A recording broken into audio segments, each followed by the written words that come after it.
Clubs are inheritance of the English tradition in this respect. In 1879, the Union League Club invited 9 architectural firms to enter competition to design the first building in New York to be erected specifically as a clubhouse.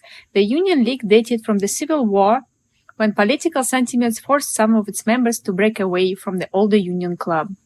Like most New York clubs, it had been housed in a converted mansion in the neighborhood around Madison Square. This arrangement was adequate for the primarily domestic activities of the club, which served as a home away from home for young bachelors in temporary quarters and businessmen who worked too far from home to return for lunch, a new circumstance brought about by the rapid expansion of the city. Their attitude reflected the image evolving in contemporary society of the private club as public movement. The clubhouse competitions for the New York Athletic Club in 1886 and the Manhattan Athletic Club in 1888 attracted more picturesque shims than the Union League competition.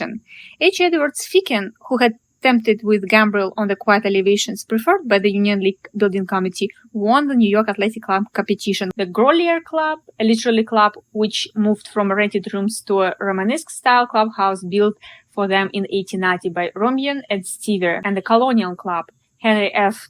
Kilburn, 1894, at 200 West 72nd Street, the first men's club in New York to allow women in the clubhouse as guests. Although the Colony Club was built in 1916 in a loosely colonial style that one might expect from its name, continued the civic scale introduced to the clubhouse by McKim, Mead, and White, designed by the Georgian specialists Delano and Aldrich, who succeeded McKim, Mead, and White as the leading clubhouse architects. The red brick building on the northeast corner of Park Avenue and 62nd Street fit in well with its neighbors.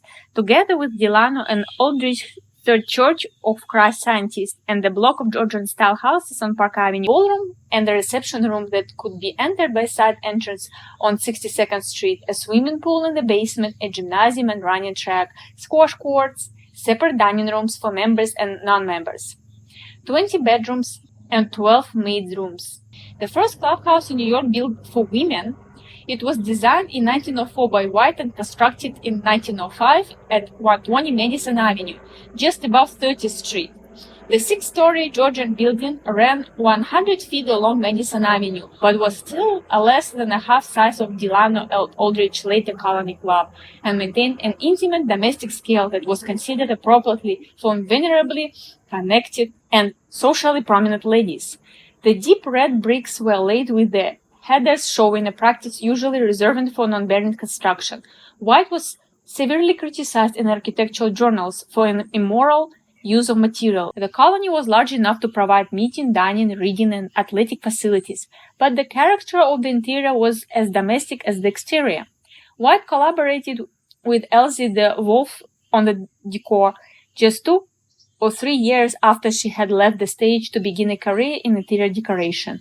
Most of the public rooms combined French decoration with colonial furniture. The first of the more domestic red brick and limestone designs was McKim's Harvard Club, which was also the first of several clubs built on 44th Street between 5th and 6th Avenues. The earliest of 3 sections was completed in 1894 and was a small but relatively formal building intended to evoke fond memories of college life in Cambridge. But the clubhouse had little of the spirit of McKim, Mead, and White's palatial designs. Although it was built of Harvard brick and modest in overall size, the limestone details were grandly scaled and gave the facade a public scale.